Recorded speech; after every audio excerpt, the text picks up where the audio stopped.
पाठ 17 सत्याग्रह आत्मबल। पाठक, आप जिस सत्याग्रह या आत्मबल की बात करते हैं उसका इतिहास में कोई प्रमाण सबूत है? आज तक दुनिया का एक भी राष्ट्र इस बल के ऊपर बढ़ा हो ऐसा देखने में नहीं आता। मारकाट के बिना बुरे लोग सीधे रहेंगे ही नहीं, ऐसा विश्वास अभी भी मेरे मन में बना हुआ है। संपादक कवि तुलसीदास जी ने लिखा है, दया धर्म को मूल है, पाप मूल अभिमान, तुलसी दया न छाड़िए, जब लग घट में प्राण। मुझे तो यह वाक्य शास्त्र वचन जैसा लगता है। जैसे 2 और 2 4 होते हैं, उतना ही भरोसा मुझे ऊपर के वचन पर है। दया बल आत्मबल है, सत्याग्रह है, और इस बल के प्रमाण पग पग पर दिखाई देते हैं। अगर यह बल नहीं होता तो पृथ्वी रसातल 7 पातालों में से एक में पहुंच गई होती। लेकिन आप तो इतिहास का प्रमाण चाहते हैं। इसके लिए हमें इतिहास का अर्थ जानना होगा। इतिहास का शब्दार्थ है ऐसा हो गया। ऐसा अर्थ करें तो आपको सत्याग्रह के कई प्रमाण दिए जा सकेंगे। इतिहास जिस अंग्रेज शब्द हिस्ट्री का तर्जुमा है और जिस शब्द का अर्थ बादशाहों या राजाओं की तवारीख होता है, उसका अर्थ लेने से सत्याग्रह का प्रमाण नहीं मिल सकता। जस्ते की खान में आप अगर चांदी ढूंढने जाएं तो वह कैसे मिलेगी? हिस्ट्री में दुनिया के कोलाहल की ही कहानी मिलेगी। इसीलिए गोरे लोगों में कहावत है कि जिस राष्ट्र की हिस्ट्री कोलाहल नहीं है वह राष्ट्र सुखी है। राजा लोग कैसे खेलते थे, कैसे खून करते थे, कैसे बैर रखते थे, यह सब हिस्ट्री में मिलता है। अगर यही इतिहास होता, अगर इतना ही हुआ होता, तब तो यह दुनिया कब की डूब गई होती। अगर दुनिया की कथा लड़ाई से शुरू हुई होती तो आज एक भी आदमी जिंदा नहीं रहता। जो प्रजा लड़ाई का ही भोग शिकार बन गई, उसकी ऐसी ही दशा हुई है। ऑस्ट्रेलिया के हबशी लोगों का नामो निशान मिट गया है। ऑस्ट्रेलिया के गोरों ने उनमें से शायद ही किसी को जीने दिया है। जिनकी जड़ ही खत्म हो गई वे लोग सत्याग्रही नहीं थे। जो जिंदा रहेंगे वे देखेंगे कि ऑस्ट्रेलिया के गोरे लोगों के भी यही हाल होंगे। जो तलवार चलाते हैं उनकी मौत तलवार से ही होती है। हमारे यहाँ ऐसी कहावत है कि तैराक की मौत पानी में। दुनिया में इतने लोग आज भी जिंदा हैं। यह बताता है कि दुनिया का आधार हथियार बल पर नहीं है, परंतु सत्य, दया या आत्मबल पर है। इसका सबसे बड़ा प्रमाण तो यही है कि दुनिया लड़ाई के हंगामों के बावजूद टिकी हुई है। इसीलिए लड़ाई के बल के बजाय दूसरा ही बल उसका आधार है। हजारों व्यक्ति, लाखों लोग प्रेम के बल रहकर अपना जीवन बसर करते हैं। करोड़ों कुटुंबों का क्लेश, दुख प्रेम की भावना में समा जाता है, डूब जाता है। सैकड़ों राष्ट्र मेलजोल से रह रहे हैं। इसको हिस्ट्री नोट नहीं करती, हिस्ट्री कर भी नहीं सकती। जब इस दया की, प्रेम की और सत्य की धारा रुकती है, टूटती है, तभी इतिहास में वह लिखा जाता है। एक कुटुंब के 2 भाई लड़े, इसमें एक ने दूसरे के खिलाफ सत्याग्रह का बल काम में लिया। दोनों फिर से मिलजुल कर रहने लगे। इसका नोट कौन लेता है? अगर दोनों भाइयों में वकीलों की मदद से या दूसरे कारणों से वैरभाव बढ़ता और वे हथियारों या अदालतों के जरिए लड़ते तो उनके नाम अखबारों में छपते, अड़ोस पड़ोस के लोग जानते और शायद इतिहास में भी लिखे जाते। जो बात कुटुंबों, जमातों और इतिहास के बारे में सच है, वही राष्ट्रों के बारे में भी समझ लेना चाहिए। कुटुंब के लिए एक कानून और राष्ट्र के लिए दूसरा, ऐसा मानने का कोई कारण नहीं है। हिस्ट्री अस्वाभाविक, गैर कुदरती बातों को दर्ज करती है। सत्याग्रह स्वाभाविक है, इसीलिए उसे दर्ज करने की जरूरत ही नहीं है। पाठक, आपके कहे मुताबिक तो यही समझ में आता है कि सत्याग्रह की मिसालें इतिहास में नहीं लिखी जा सकती। इस सत्याग्रह को ज्यादा समझने की जरूरत है। आप जो कुछ कहना चाहते हैं उसे ज्यादा साफ शब्दों में कहेंगे तो अच्छा होगा। संपादक, सत्याग्रह या आत्मबल को अंग्रेजी में पैसिव रेजिस्टेंस कहा जाता है। जिन लोगों ने अपने अधिकार पाने के लिए खुद दुख सहन किया था, उनके दुख सहने के ढंग के लिए यह शब्द बरता गया है। उसका ध्येय, मकसद लड़ाई के ध्येय से उल्टा है। जब मुझे कोई काम पसंद न आए और वह काम मैं न करूं तो उसमें मैं सत्याग्रह या आत्मबल का उपयोग करता हूं। मिसाल के तौर पर मुझे लागू होने वाला कोई कानून सरकार ने पास किया, वह कानून मुझे पसंद नहीं है। अब अगर मैं सरकार पर हमला करके यह कानून रद्द करवाता हूं तो कहा जाएगा कि मैंने शरीर बल का उपयोग किया। अगर मैं उस कानून को मंजूर ही ना करूं और उस कारण से होने वाली सजा भुगत लूं तो कहा जाएगा कि मैंने आत्मबल या सत्याग्रह से काम लिया। सत्याग्रह में मैं अपना ही बलिदान देता हूं। यह तो सब कोई कहेंगे कि दूसरे का भोग बलिदान लेने से अपना भोग देना ज्यादा अच्छा है। इसके सिवा सत्याग्रह से लड़ते हुए अगर लड़ाई गलत ठहरी तो सिर्फ लड़ाई छेड़ने वाला ही दुख भोगता है, यानी अपनी भूल की सजा वह खुद भोगता है। ऐसी कई घटनाएं हुई हैं जिनमें लोग गलती से शामिल हुए थे। कोई भी आदमी दावे से यह नहीं कह सकता कि फलां काम खराब ही है, लेकिन जिसे वह खराब लगा उसके लिए तो वह खराब ही है। अगर ऐसा ही है तो फिर उसे वह काम नहीं करना चाहिए और उसके लिए दुख भोगना, कष्ट सहन करना चाहिए। यही सत्याग्रह की कुंजी है। पाठक, तब तो आप कानून के खिलाफ होते हैं। यह बेवफाई कही जाएगी। हमारी गिनती हमेशा कानून को मानने वाली प्रजा में होती है। आप तो एक्सट्रीमिस्ट से भी आगे बढ़ते दिखते हैं।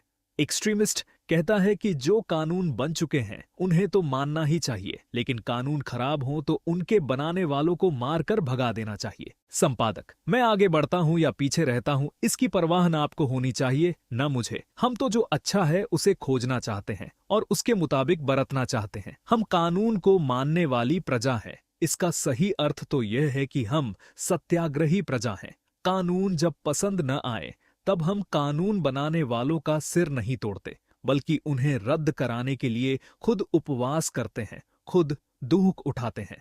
हमें अच्छे या बुरे कानून को मानना चाहिए, ऐसा अर्थ तो आजकल का है। पहले ऐसा नहीं था। तब चाहे जिस कानून को लोग तोड़ते थे और उसकी सजा भोगते थे, कानून हमें पसंद न हो तो भी उनके मुताबिक चलना चाहिए। यह सिखावन मर्दानगी के खिलाफ है, धर्म के खिलाफ है और गुलामी की हद है। सरकार तो कहेगी कि हम उसके सामने नंगे होकर नाचें, तो क्या हम नाचेंगे? अगर मैं सत्याग्रही हूं तो सरकार से कहूंगा, यह कानून आप अपने घर में रखिए। मैं न तो आपके सामने नंगा होने वाला हूं और ना नाचने वाला हूं। लेकिन हम ऐसे असत्याग्रही हो गए हैं कि सरकार के जुल्म के सामने झुककर नंगे होकर नाचने से भी ज्यादा नीच काम करते हैं। जिस आदमी में सच्ची इंसानियत है, जो खुदा से ही डरता है, वह और किसी से नहीं डरेगा। दूसरे के बनाए हुए कानून उसके लिए बंधनकारक नहीं होते। बेचारी सरकार भी नहीं कहती कि तुम्हें ऐसा करना ही पड़ेगा। वह कहती है कि तुम ऐसा नहीं करोगे तो तुम्हें सजा होगी। हम अपनी अधम दशा के कारण मान लेते हैं कि हमें ऐसा ही करना चाहिए। यह हमारा फर्ज है, यह हमारा धर्म है। अगर लोग एक बार सीख लें कि जो कानून हमें अन्यायी, गैर इंसाफ वाला मालूम हो उसे मानना नामर्दानगी है, तो हमें किसी का भी जुल्म बांध नहीं सकता। यही स्वराज्य की कुंजी है। ज्यादा लोग जो कहें उसे थोड़े लोगों को मान लेना चाहिए, यह तो अनीश्वरी लाखुदाई बात है, एक वहम है। ऐसी हजारों मिसालें मिलेंगी जिनमें बहुतों ने जो कहा वह गलत निकला हो और थोड़े लोगों ने जो कहा वह सही निकला हो। सारे सुधार बहुत से लोगों के खिलाफ जाकर कुछ लोगों ने ही दाखिल करवाए हैं। ठगों के गांव में अगर बहुत से लोग यह कहें कि ठग विद्या सीखनी ही चाहिए, तो क्या कोई साधु ठग बन जाएगा? हरगिज नहीं। अन्यायी कानून को मानना चाहिए। यह वहम जब तक दूर नहीं होता तब तक हमारी गुलामी जाने वाली नहीं है, और इस वहम को सिर्फ सत्याग्रही ही दूर कर सकता है। शरीर बल का उपयोग करना, गोला बारूद काम में लाना हमारे सत्याग्रह के कानून के खिलाफ है। इसका अर्थ तो यह हुआ कि हमें जो पसंद है वह दूसरे आदमी से हम जबरन करवाना चाहते हैं। अगर यह सही हो तो फिर वह सामने वाला आदमी भी अपनी पसंद का काम हमसे करवाने के लिए हम पर गोला बारूद चलाने का हकदार है। इस तरह तो हम कभी एक राय पर पहुंचेंगे ही नहीं। कोल्हू के बैल की तरह आंखों पर पट्टी बांधकर भले ही हम मान लें कि हम आगे बढ़ते हैं, लेकिन दरअसल तो बैल की तरह हम गोल गोल चक्कर ही काटते रहते हैं। जो लोग ऐसा मानते हैं कि जो कानून खुद को नापसंद है उसे मानने के लिए आदमी बंधा हुआ नहीं है, उन्हें तो सत्याग्रह को ही सही साधन, जरिया मानना चाहिए, वरना बड़ा विकट खतरनाक नतीजा आएगा।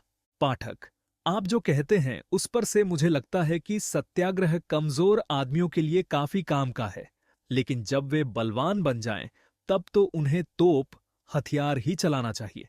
संपादक, यह तो आपने बड़े अज्ञान की बात कही। सत्याग्रह सबसे बड़ा सर्वोपरि बल है। वह जब तोप बल से ज्यादा काम करता है तो फिर कमजोरों का हथियार कैसे माना जाएगा? सत्याग्रह के लिए जो हिम्मत और बहादुरी चाहिए वह तोप का बल रखने वाले के पास हो ही नहीं सकती। क्या आप यह मानते हैं कि डरपोक और कमजोर आदमी नापसंद कानून को तोड़ सकेगा? एक्सट्रीमिस्ट तोप बल पशु बल के हिमायती हैं। वे क्यों कानून को मानने की बात कर रहे हैं? मैं उनका दोष नहीं निकालता। वे दूसरी कोई बात कर ही नहीं सकते। वे खुद जब अंग्रेजों को मारकर राज्य करेंगे तब आपसे और हमसे जबरन कानून मनवाना चाहेंगे। उनके तरीके के लिए यही कहना ठीक है, लेकिन सत्याग्रही तो कहेगा कि जो कानून उसे पसंद नहीं है उन्हें वह स्वीकार नहीं करेगा, फिर चाहे उसे तोप के मुंह पर बांधकर उसकी धज्जियां क्यों न उड़ा दी जाए। आप क्या मानते हैं, तोप चलाकर सैकड़ों को मारने में हिम्मत की जरूरत है या हंसते हंसते तोप के मुंह पर बंधकर धज्जियां उड़ने देने में हिम्मत की जरूरत है? खुद मौत को हथेली में रखकर जो चलता फिरता है वह रणवीर है, या दूसरों की मौत को अपने हाथ में रखता है वह रणवीर है? यह निश्चित मानिए कि नामर्द आदमी घड़ी भर के लिए भी सत्याग्रही नहीं रह सकता।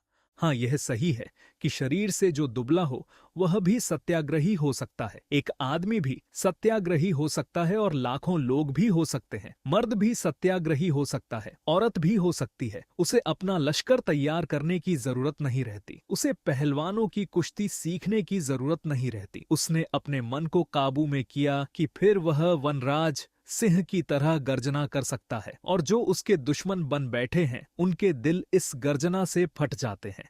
सत्याग्रह ऐसी तलवार है जिसके दोनों ओर धार है। उसे चाहे जैसे काम में लिया जा सकता है। जो उसे चलाता है और जिस पर वह चलाई जाती है वे दोनों सुखी होते हैं। वह खून नहीं निकालती, लेकिन उससे भी बड़ा परिणाम ला सकती है। उसको जंग नहीं लग सकती, उसे कोई चुरा कर ले नहीं जा सकता। अगर सत्याग्रही दूसरे सत्याग्रही के साथ होड़ में उतरता है तो उसमें उसे थकान लगती ही नहीं। सत्याग्रही की तलवार को म्यान की जरूरत नहीं रहती, उसे कोई छीन नहीं सकता। फिर भी सत्याग्रह को आप कमजोरों का हथियार माने तब तो उसे अंधेर ही कहा जाएगा। पाठक, आपने कहा कि वह हिंदुस्तान का खास हथियार है, तो क्या हिंदुस्तान में तोप के बल का कभी उपयोग नहीं हुआ है?